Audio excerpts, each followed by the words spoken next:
En 1920, la révolution bolchevique attire à Moscou une Américaine de 40 ans, du nom de Marguerite Harrison. Cette jeune journaliste, éprise d'aventure, devient rapidement l'un des meilleurs agents secrets des États-Unis et son unique espionne.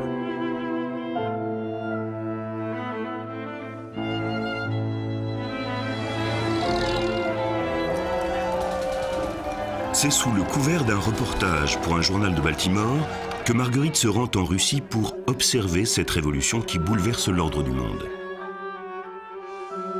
Mais elle tombe dans un piège tendu par l'un des plus hauts responsables de la police secrète soviétique. L'aventure s'achève avec sa condamnation à mort et son emprisonnement dans la Russie communiste.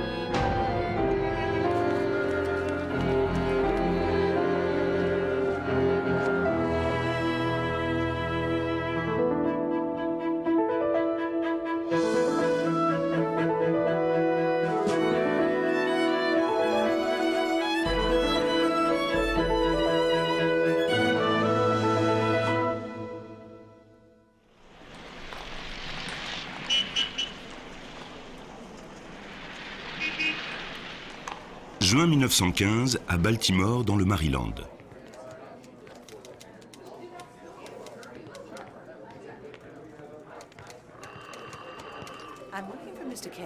Marguerite Harrison a 36 ans.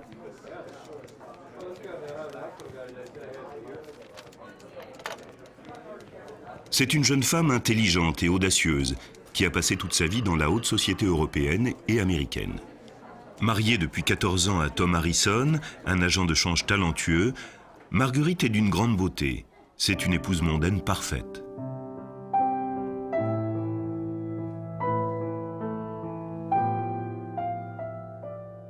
Malheureusement, Tom succombe à une tumeur au cerveau.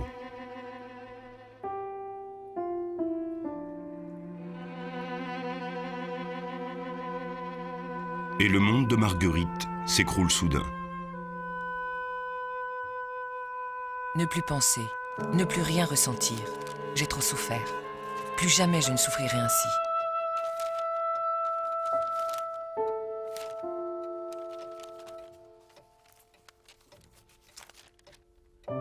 Après la mort de Tom, Marguerite Harrison découvre qu'elle est ruinée, son époux ayant investi tout son argent dans de mauvais placements. Elle se tourne alors vers son ami, Van Leer Black, propriétaire du journal Baltimore Sun. Black demande à son rédacteur en chef, Frank Kent, de l'embaucher.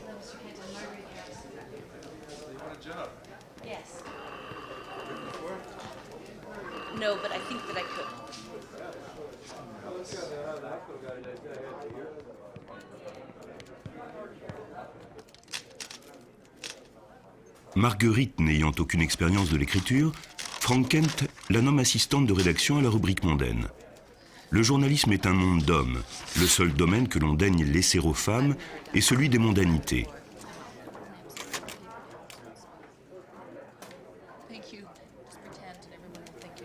Marguerite, qui parle français, italien et allemand, offre un potentiel bien supérieur en tant que journaliste, mais elle se plonge néanmoins avec beaucoup de sérieux dans ce modeste emploi.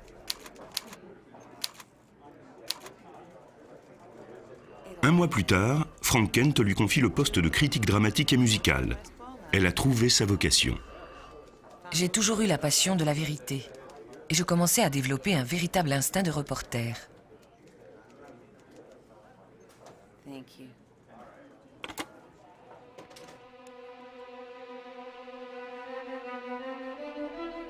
Avant son mariage, Marguerite avait couru le monde en quête d'aventure.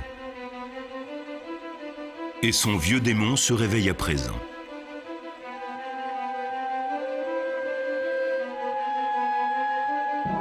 Elle est fascinée par un événement dramatique qui se déroule à des milliers de kilomètres de l'Amérique.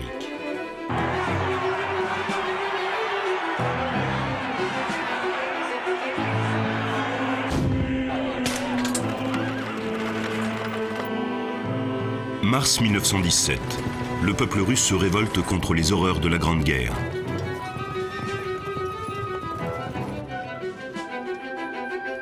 Plus de 9 millions de Russes ont trouvé la mort dans ce conflit, fruit d'alliances nouées au XIXe siècle et d'ambitions impériales vacillantes. Le tsar Nicolas II est alors contraint d'abdiquer, devenant ainsi le dernier empereur d'une dynastie régnant sur la Russie depuis 3 siècles. Un gouvernement démocratique fragile s'installe désormais au pouvoir.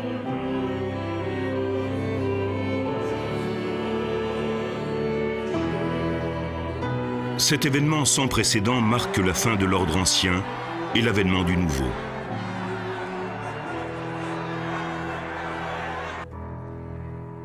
Le président des États-Unis, Woodrow Wilson, s'était engagé à ne pas intervenir dans le conflit. Mais en 1917, il appelle l'Amérique aux armes, arguant que la révolte en Russie justifie sa décision. L'Amérique se battra pour le peuple et la liberté. Tous les Américains n'ont-ils pas la certitude de voir bientôt la paix régner dans le monde à la lumière des événements merveilleux qui se sont produits en Russie ces dernières semaines? Voilà un partenaire tout trouvé pour fonder une alliance d'honneur. Marguerite Harrison partage les convictions politiques de son président. J'admirais Wilson. Il me semblait que nous avions été choisis pour jouer un rôle presque messianique dans la politique internationale.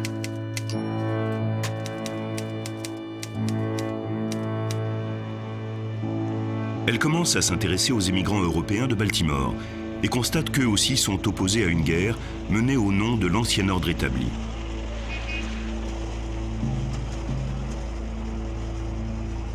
Son expérience lui dit que le monde ne sera désormais plus jamais le même.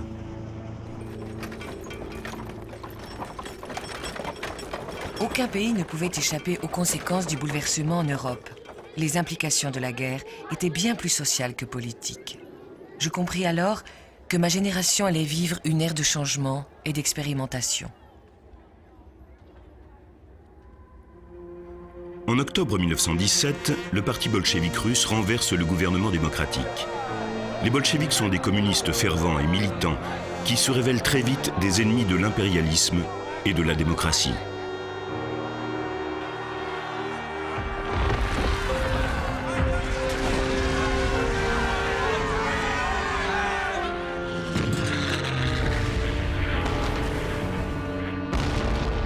Une de leurs premières tâches est de se retirer de la guerre européenne.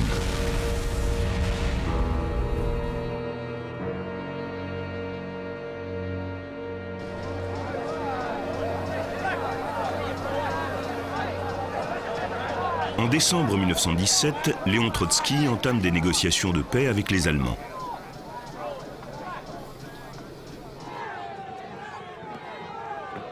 La révolution russe fascine Marguerite Harrison et elle décide d'en devenir un témoin direct. Je résolus de comprendre ce mouvement extraordinaire qui avait soulevé une telle tempête de peur et de haine. Son plan est inhabituel et dangereux. Utiliser ses talents de reporter pour devenir un agent des services secrets des États-Unis, servir son pays et contribuer à écrire l'histoire.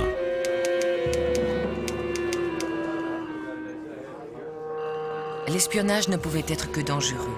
En cas de succès, mes efforts ne seraient jamais reconnus. En cas d'échec, j'y perdrais peut-être la vie.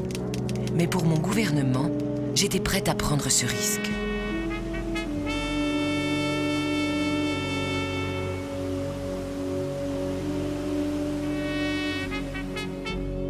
Une fois de plus, elle s'adresse à un ami influent. Cette fois, il s'agit de son beau-père, le docteur Joseph Ames, qui a des relations à Washington. Un de ses amis est le général de brigade Marlborough Churchill, chef des services de renseignement de l'armée américaine, le MID.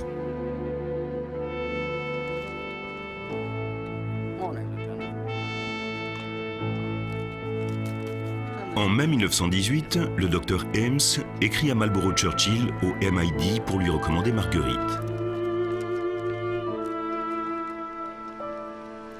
Elle est absolument digne de confiance et extrêmement désireuse d'agir pour son pays. Si vous utilisez des femmes dans votre service diplomatique, vous ne trouverez pas de meilleure recrue. Bien à vous, Joseph Ames. Pour Churchill, l'offre de Marguerite Harrison tombe à point nommé dans sa lutte contre la menace bolchevique.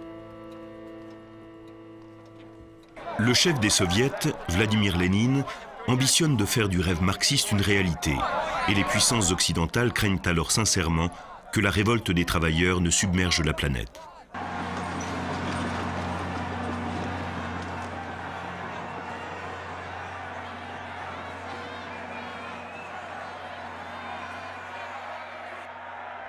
Le courage de Marguerite impressionne Churchill. Il l'engage comme le seul agent féminin de MID, persuadé que son sexe et son charme lui fourniront une excellente couverture.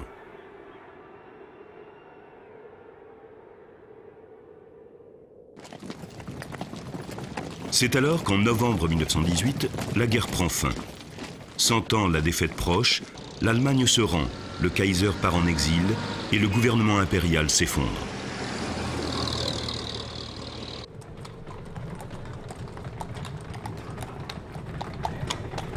Le peuple allemand est à la dérive, furieux des échecs de ses chefs, incertain du futur.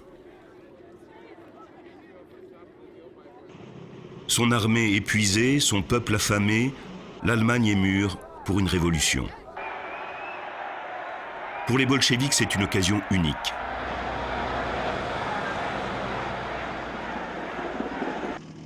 Le lendemain de l'armistice, le 12 novembre 1918, le général Churchill convoque Marguerite au MID à Washington.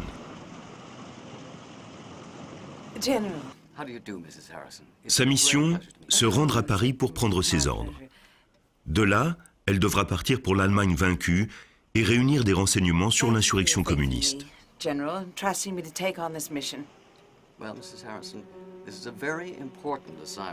Marguerite doit garder secrète ses véritables motivations. Pour cela, elle se tourne vers le seul homme capable de l'aider, son patron, Frank Kent. Même en temps de paix, les agents secrets des puissances étrangères ont un statut illégal dans n'importe quel pays. Le moins de gens possible devaient être au courant de mes activités. Kent lui fournit une couverture, correspondant à l'étranger en mission spéciale pour le Baltimore Sun. Son nom de code, Agent Q. En décembre 1918, Marguerite Harrison s'embarque pour l'Europe, où l'attend une vie nouvelle et dangereuse.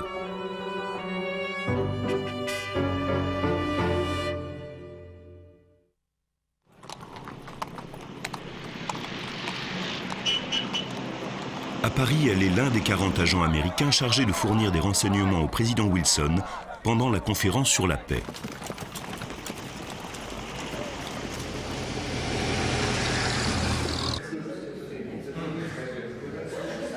Le gouvernement bolchevique de Russie est exclu de la conférence pour s'être retiré de la guerre un an auparavant.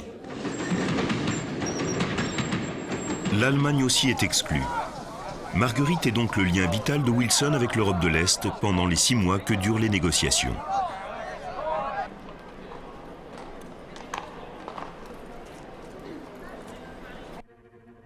En janvier 1919, Marguerite arrive à Berlin. Elle est la première journaliste anglophone à s'y rendre depuis l'armistice.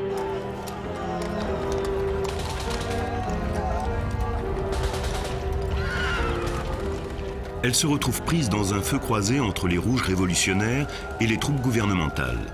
Les communistes ont réalisé leur rêve, déclencher une révolution en Allemagne.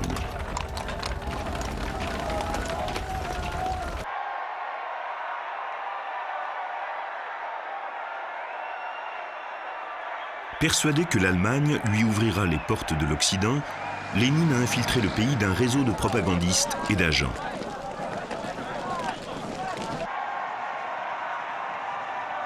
Le nouveau gouvernement allemand est complètement paralysé. Marguerite envoie ses rapports à Paris par coursier. Les enseignements de la haute société de Baltimore font d'elle un agent secret habile. Le plus important dans l'éducation d'une dame était d'apprendre à être charmante, se tenir informée de l'actualité du jour et savoir quand parler et quand écouter. Ces rapports informent le président Wilson que l'idéologie communiste commence à se répandre. Si le peuple allemand était trop sévèrement sanctionné à la conférence de la paix, cela pourrait avoir des conséquences désastreuses pour la démocratie. Les Russes formaient le plus grand groupe de propagandistes et de conspirateurs. Ils grouillaient en Allemagne, vivant dans la clandestinité sous la menace perpétuelle d'une arrestation. Mais en France, les politiciens ont déjà dressé des plans pour affaiblir l'Allemagne. Les Allemands doivent payer des milliards de réparations à la France et à l'Angleterre, et leurs biens sont divisés entre les vainqueurs avides de vengeance. En juin 1919, les Alliés signent le traité de Versailles.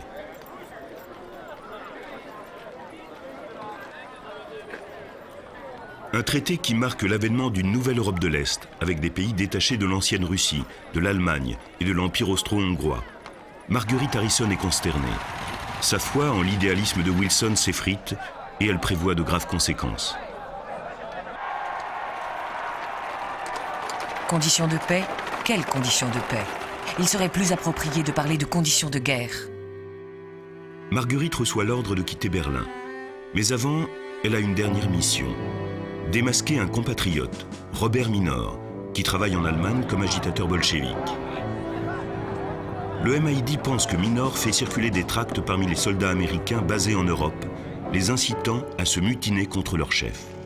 Les renseignements de l'armée veulent que l'agent Q le prouve et mette fin aux activités subversives de Minor. La méthode de Marguerite est simple et logique.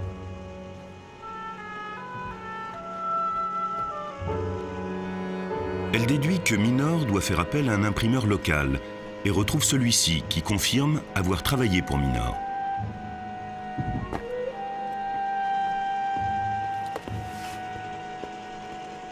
C'est la preuve dont le gouvernement a besoin pour l'arrêter. Les bolcheviks ont peu d'agents américains et Marguerite Harrison vient d'éliminer l'un des meilleurs.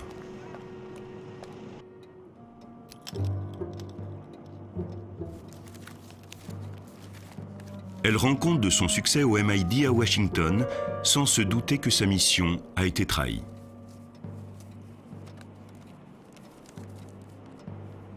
Les renseignements américains ont été infiltrés par un agent des soviets, un jeune officier formé par les communistes qui envoie une copie du dossier de Marguerite à Moscou.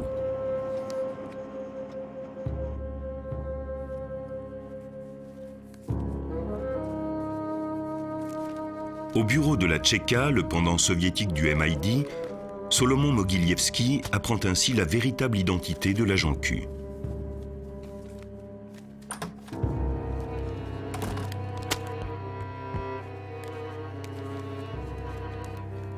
Mogilievski est l'un des principaux cadres des services secrets soviétiques et son travail consiste à surveiller les espions étrangers. Il a toute latitude pour arrêter et exécuter quiconque est suspecté de se mettre en travers du chemin du bolchevisme.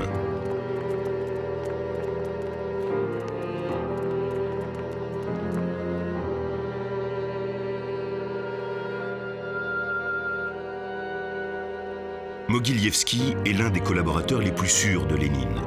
Il jure de capturer Marguerite Harrison, qui constitue une menace américaine pour la cause soviétique.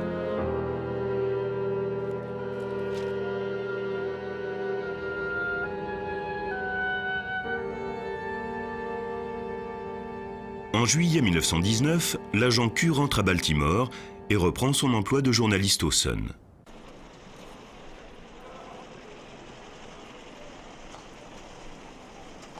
Le MID la considère comme l'un de ses meilleurs espions et les chefs du département se battent pour diriger sa prochaine mission.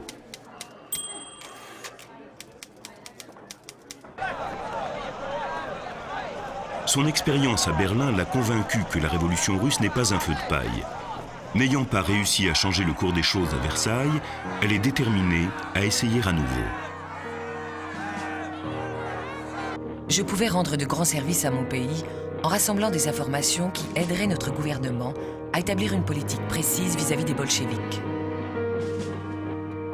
Marguerite retourne voir le chef du MID, le général Churchill, et se porte volontaire pour une mission particulièrement dangereuse. Partir espionner en territoire bolchevique.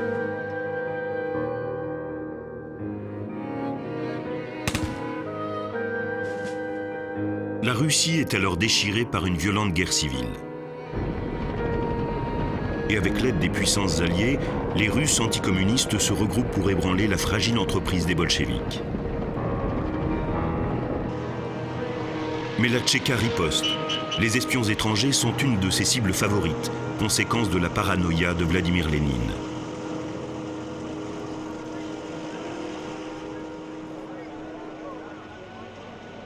En effet, un an auparavant, Lénine a été gravement blessé par une terroriste isolée.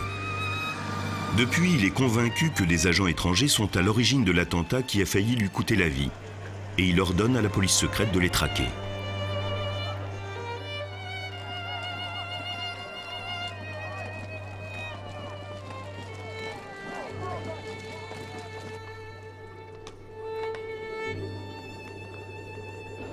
La Tchéka a arrêté 3 Occidentaux. L'un d'eux, un Américain du nom de Xénophon Kalamatiano, attend d'être exécuté dans une prison soviétique.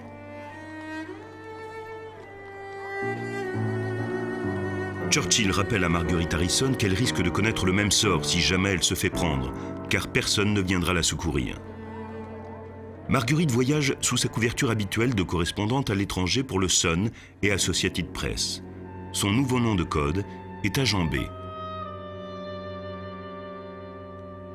En janvier 1920, elle traverse l'Europe et arrive en Pologne au moment d'un face-à-face tendu entre l'armée rouge et les troupes polonaises. Les bolcheviks veulent récupérer la Pologne, qui a obtenu l'indépendance lors du traité de Versailles.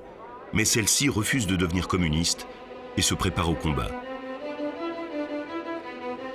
Une Américaine dans ce no man's land est un spectacle étrange. Sa couverture de journaliste lui évitant d'être arrêtée, elle décide alors d'entrer illégalement en Russie.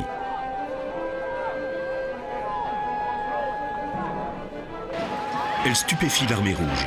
À chaque point de contrôle, les commandants se rejettent la responsabilité de son passage.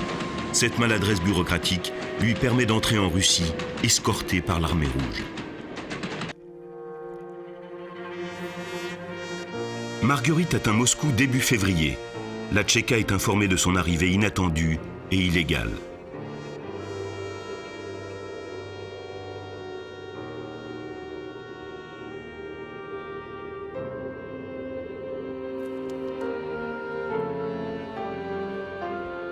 L'espionne que Solomon Mogilievski a juré de capturer est désormais à sa portée.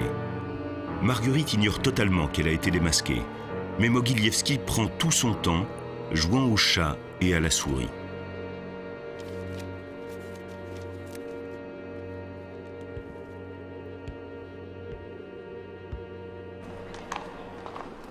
Marguerite est dirigée sur l'hôtel Métropole, transformé en ministère des Affaires étrangères par les Soviétiques. Elle y retrouve une demi-douzaine d'autres reporters occidentaux, rassemblés là sous l'œil vigilant de la police secrète. Les dépêches destinées à nos journaux devaient passer par la censure militaire. Autrement dit, elles étaient soumises à l'examen minutieux de la Tchéka. L'espionne de Baltimore se rend vite compte que la salle de presse n'est qu'une prison dorée. Elle est cependant autorisée à sortir et est le témoin de la ferveur révolutionnaire qui bouleverse la Russie.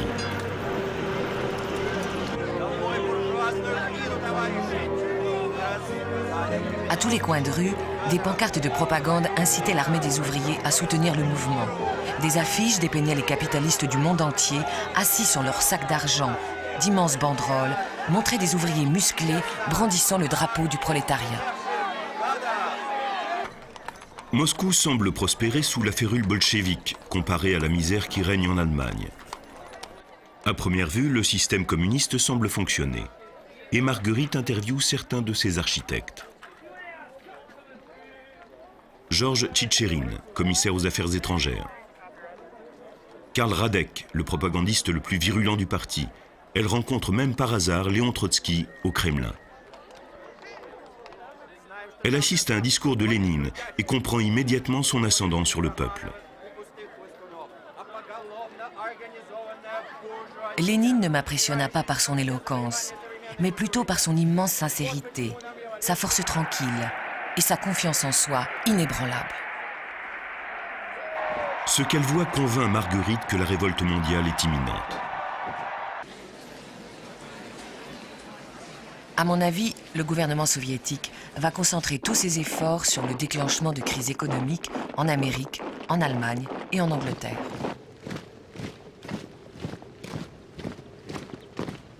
Mais pour l'instant, elle n'a aucun moyen de faire passer ses messages au MID. Elle se fie donc à sa mémoire et attend le moment propice.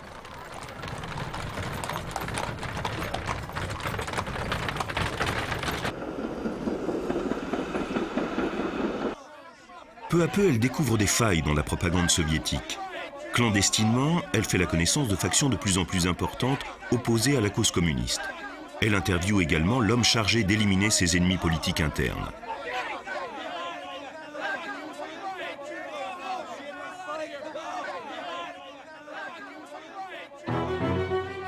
Félix Dzerzhinsky est le chef de la Tchéka.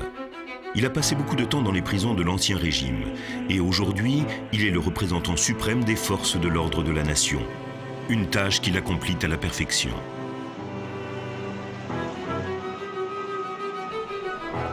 La police secrète de Dzerzhinsky réprime la dissidence. La terreur rouge est efficace. Mais au-delà de l'ordre apparent, Marguerite sent régner l'oppression. Il est parfaitement exact que la Tchéka a réussi à ramener l'ordre dans les grandes villes. Moscou et Petrograd sont plus sûrs pour l'homme de la rue. Mais d'un autre côté, il n'est jamais à l'abri d'une arrestation.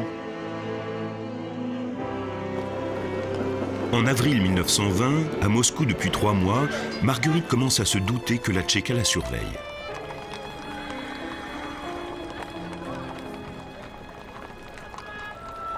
J'ai été très imprudente. Pendant quelque temps, on m'a laissé une liberté de mouvement suspecte. J'ai senti que la Tchéka me donnait la corde pour me pendre. Mogilievski resserre alors le nœud. Marguerite passe une journée en prison, incertaine du sort qui lui est réservé. Puis elle est convoquée pour son premier interrogatoire avec l'homme qui a le pouvoir de la faire fusiller. Derrière le bureau se tenait un homme brun et mince qui me fit penser à un puma. Mogilievski a non seulement le pouvoir, mais il détient aussi les preuves de sa culpabilité. Il possède les copies de ses rapports secrets adressés à Washington que lui a fourni son agent double au MID. Marguerite Harrison est prise au piège. Elle sait que le châtiment pour son crime est la mort. Mais Mogilievski lui fait une proposition déroutante. Elle est libre, à condition de devenir un agent double et de travailler pour lui.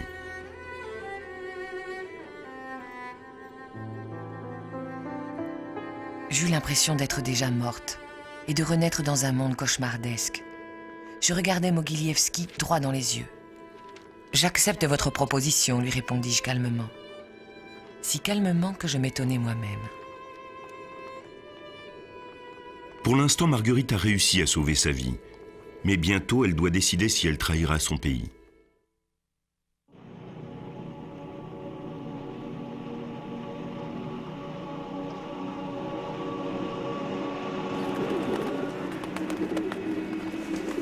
Mogilievski l'a fait relâcher, mais elle est loin d'être libre. J'éprouvais un curieux sentiment d'irréalité, comme si toute cette expérience n'était qu'un mauvais rêve. Mais la réalité ne tarda pas à me rattraper. Mogilievski la convoque pour la première de leurs nombreuses rencontres et exige le nom des espions basés à Moscou. Elle tente de gagner du temps et lui fournit un mélange de faits insignifiants et de fictions trompeuses, tout en craignant qu'ils ne finissent par s'apercevoir de son petit jeu.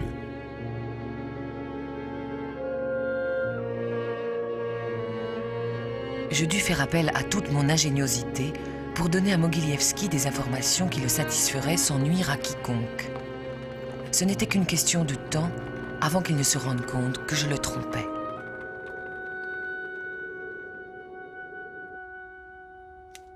Au MID, le général Marlborough Churchill apprend l'arrestation de Marguerite par le biais de rapports d'informateurs en Russie. Il craint qu'elle ne révèle tout ce qu'elle sait aux bolcheviks. Pourtant, il ne fait rien. Toute action reviendrait à admettre publiquement que les États-Unis ont un agent à Moscou.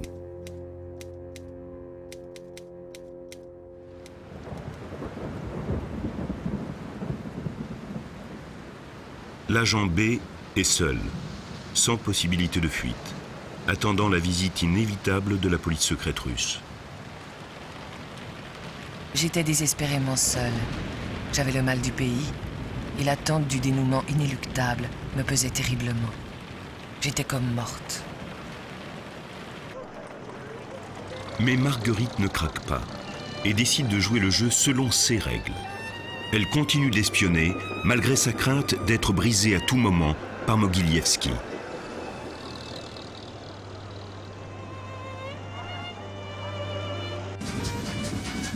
Elle contacte un ingénieur américain qui travaille pour les soviétiques et analyse leurs ressources économiques. Son rapport confidentiel est destiné à Lénine, mais il en fait un double pour que Marguerite l'envoie au MIT.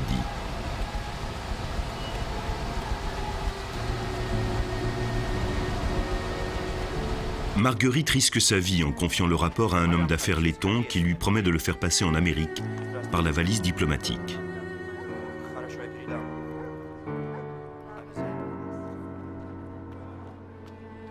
Pour le MIT, ce rapport est capital, car il prouve que contrairement à ce que laisse penser la propagande, l'économie soviétique reste faible.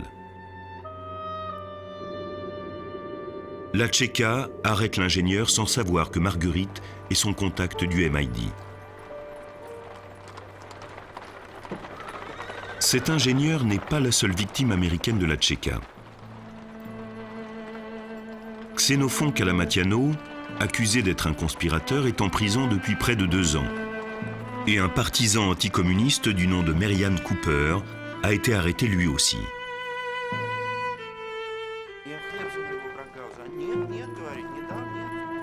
Marguerite décide d'aider ces Américains. Elle achète de la nourriture au marché noir et leur porte des colis en prison. Un crime passible de la peine de mort.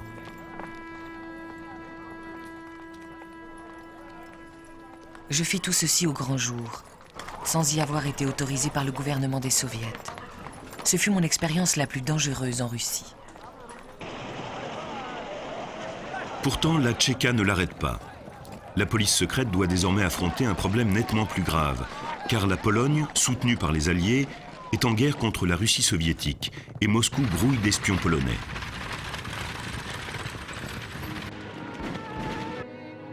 La riposte de la Tchéka ne se fait pas attendre. Il y eut plusieurs centaines d'exécutions quotidiennes en réponse à l'offensive polonaise durant mon séjour. Marguerite sait que son tour est proche.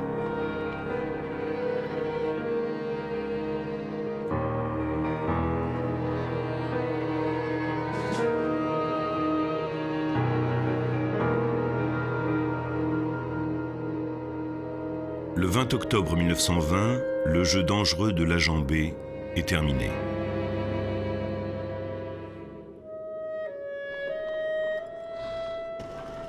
Mogilijewski a compris que Marguerite s'est moquée de lui. Ma chambre fut scellée. À travers les rues silencieuses éclairées par la lune, on me conduisit à la prison de la Loubianka, l'ancien immeuble de la compagnie d'assurance-vie Rossia, situé en plein cœur du centre des affaires de Moscou. De l'extérieur, rien ne laissait penser qu'il s'agissait d'une prison.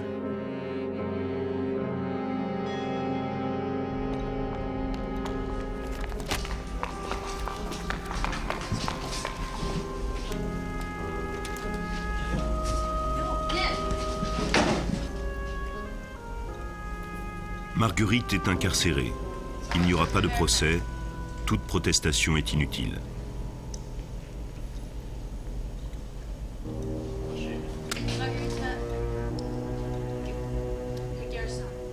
L'espionnage contre les soviets est puni d'emprisonnement, voire même de la peine capitale.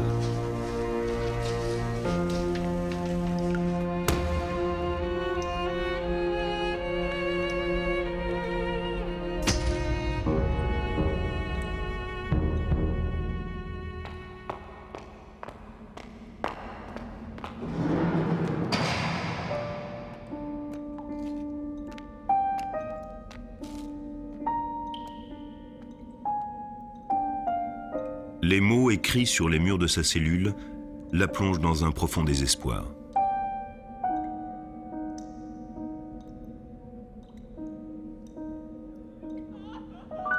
En lisant ces phrases écrites par les prisonniers qui m'avaient précédée, je compris combien j'étais insignifiante. Une parmi d'innombrables milliers, emportée par le tourbillon de la Révolution.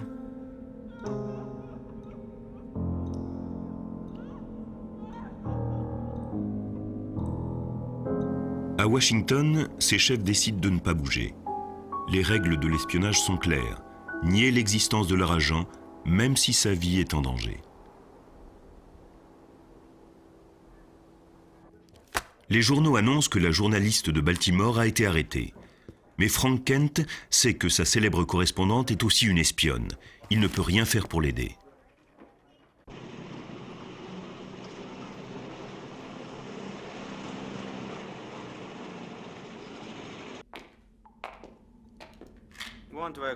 Après une semaine d'isolement, Marguerite est transférée dans une cellule commune.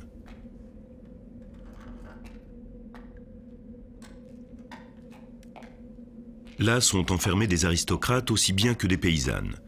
Toutes sont soupçonnées d'être des ennemis politiques de l'État soviétique. Marguerite craint de mourir ici, au milieu d'étrangères. Peu à peu, j'appris à me détacher de ce monde pour me réfugier dans un univers bien à moi. Restreint physiquement par 4 murs, mais spirituellement illimité.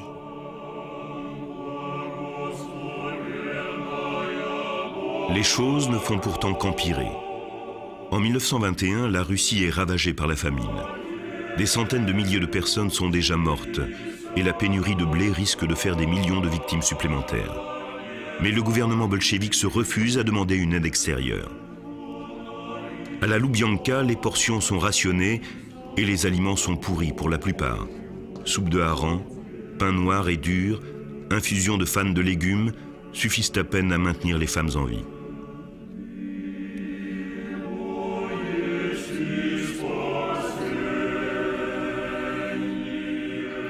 Janvier, février, mars. Seules 3 lettres parviennent jusqu'à Marguerite, mais aucune n'est encourageante. Les États-Unis ne reconnaissant pas le gouvernement soviétique, il n'y a aucun moyen diplomatique de la faire libérer.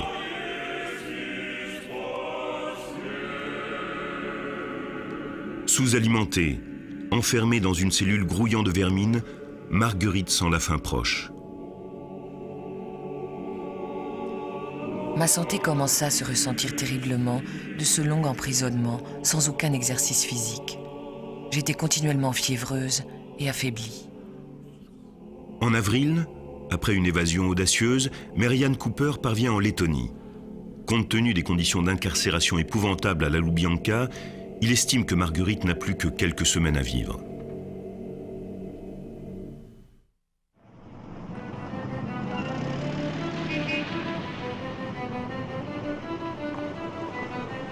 C'est alors que ses amis décident de passer à l'action.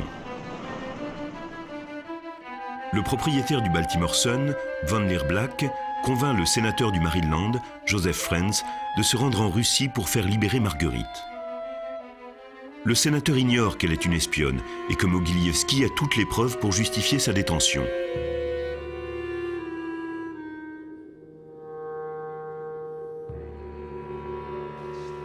En juillet 1921, après 6 mois d'emprisonnement, les codétenus de Marguerite sont devenus ses amis. Chaque femme de ma cellule avait son histoire, tragique, sordide, pathétique ou romantique. Nous n'avions presque aucun secret les unes pour les autres, car les amitiés nouées en prison sont ce qu'il y a de plus réel au monde. Je pensais rarement à mon foyer, ma famille ou au monde extérieur. Je mourrais ici, me disais-je, m'imaginant que cela m'était égal.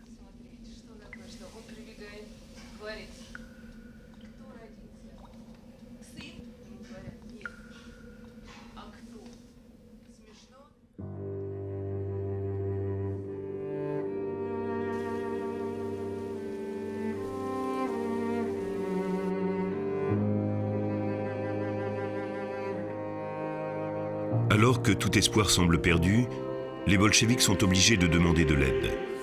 Des millions de personnes sont mortes de faim. Plus de 10 millions mourront encore si rien n'est entrepris.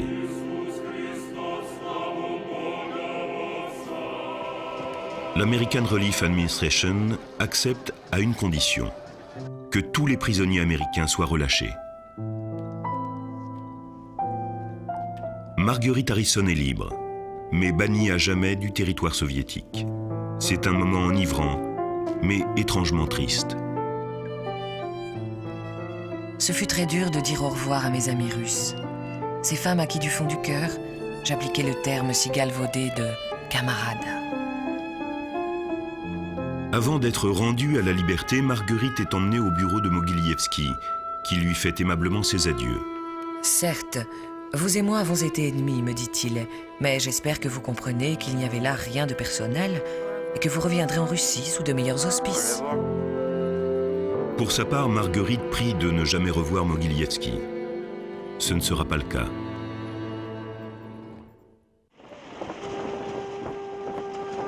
À l'automne 1921, Marguerite Harrison fait son rapport au général Churchill à Washington. Elle apprend que le service d'espionnage du MI6 a été démantelé pendant qu'elle était en prison. L'ex-agent B est au chômage.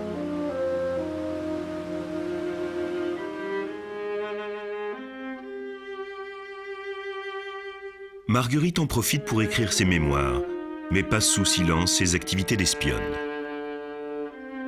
En dépit de ce qu'elle a souffert en prison, elle prône la reconnaissance américaine des bolcheviks. Nous n'apprécions peut-être pas le gouvernement soviétique, mais c'est un vrai gouvernement. Refuser d'aider la Russie aura pour conséquence de ruiner définitivement l'économie du pays. Ces idées alimentent la rumeur qui prétend qu'elle serait un agent bolchevique. Ses anciens chefs ne lui font plus confiance. Les mois passent et la vie en Amérique est ennuyeuse.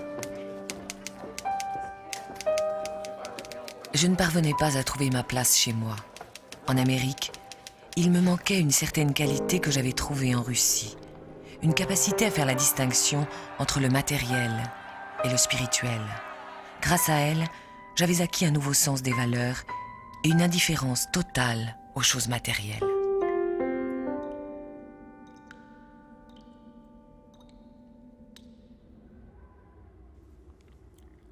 Marguerite veut espionner à nouveau, mais aucune agence gouvernementale américaine ne veut la soutenir.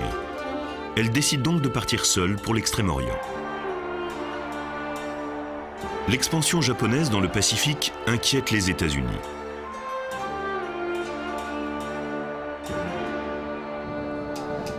De son côté, la Russie communiste se bat pour repousser ces mêmes Japonais hors de Sibérie.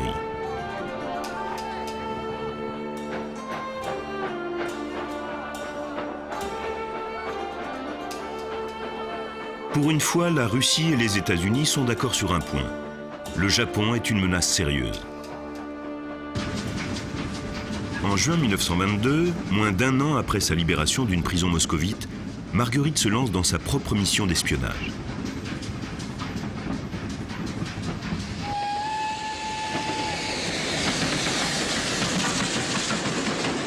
Cette fois, elle est journaliste au magazine Cosmopolitan. Craignant qu'elle ne soit un agent double, Marlborough Churchill donne l'ordre aux attachés militaires américains en Asie de l'éviter. Faites preuve d'une extrême prudence avec votre informatrice. Ne mettez rien par écrit.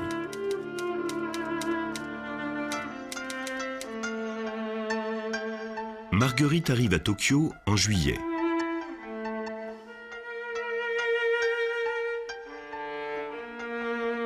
Comme à l'accoutumée, son charme lui ouvre les portes des dirigeants japonais. Elle transmet alors un rapport confidentiel à l'ambassade américaine.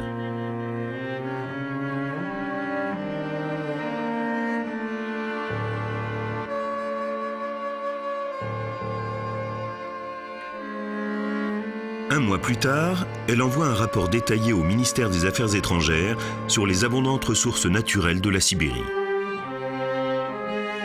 Malgré le désaveu de Washington, ces informations sont une mine d'or.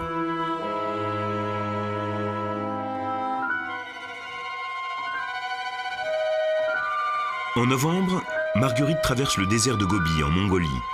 C'est l'une des premières femmes occidentales à explorer ce plateau aride et désolé.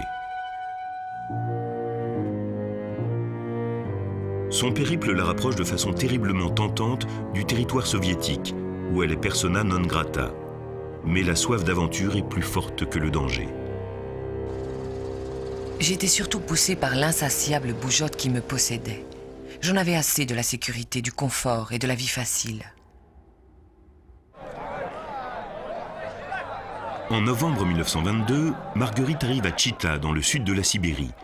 Mais la ville est tombée la veille aux mains des bolcheviks. Croyant qu'elle est toujours un agent secret américain, les soviétiques l'arrêtent.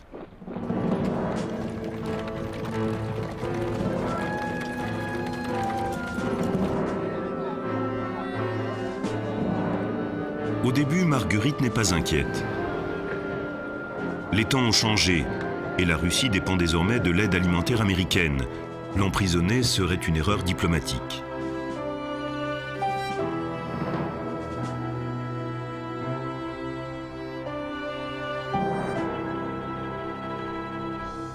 Mais Solomon Mogileevski a tout prévu.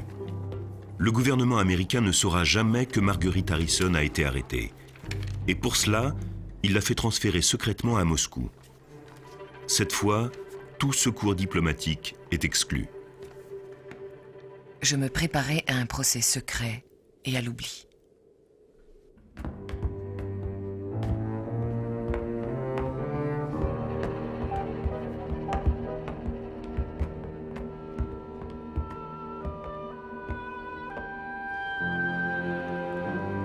Impitoyable, Mogileevski lui met le marché en main.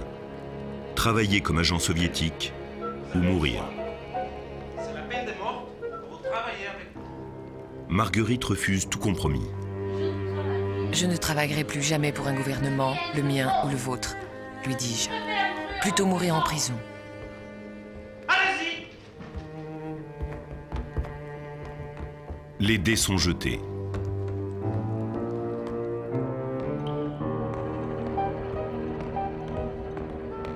Pendant 4 semaines, Marguerite est interrogée sans relâche par la Tchéka. Elle dit la vérité. Elle n'est plus un agent officiel des États-Unis. Mais Mogileevski sait qu'il la tient. Прекрасно знаем, что вы знаете имя шпиона. Прекрасно знаем. И вам бессмысленно. Janvier 1923. Aux États-Unis, ses anciens chefs apprennent qu'elle est emprisonnée à Moscou et décident de la laisser tomber.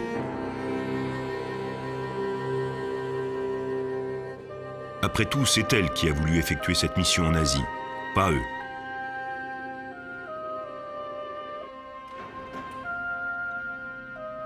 Marguerite est anéantie. Je m'affaiblissais de jour en jour. Je n'avais plus aucun appétit. Jamais je n'avais été aussi près de m'effondrer. J'avais peur que personne ne sache où je me trouvais. L'avenir était bien sombre.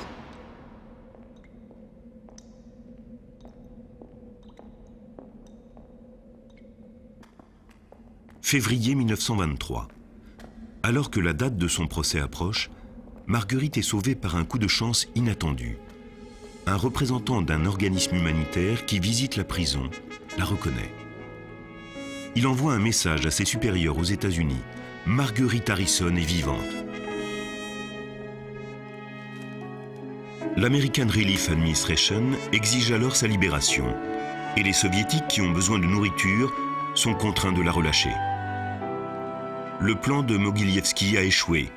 L'ex-agent B lui échappe, et pour de bon cette fois, car elle ne reviendra jamais en Russie.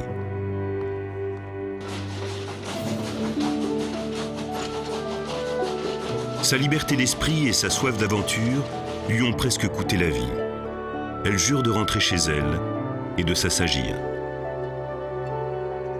Mais les vieilles habitudes ont la vie dure. Tout alla bien pendant quelques mois. Mais l'envie de bouger me reprit. Il fallait que je parte, n'importe où.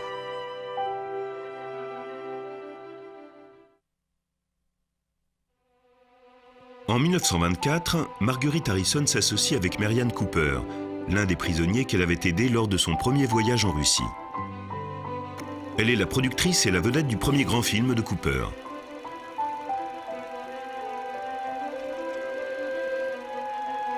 Tous deux partent pour l'Iran, suivre la migration d'une tribu ancestrale en quête de pâturage. Leur film, qui s'intitule Grâce, est un petit bijou de romantisme et d'exotisme. Il marque également un nouveau départ pour Marguerite et met un terme à sa vie d'espionne.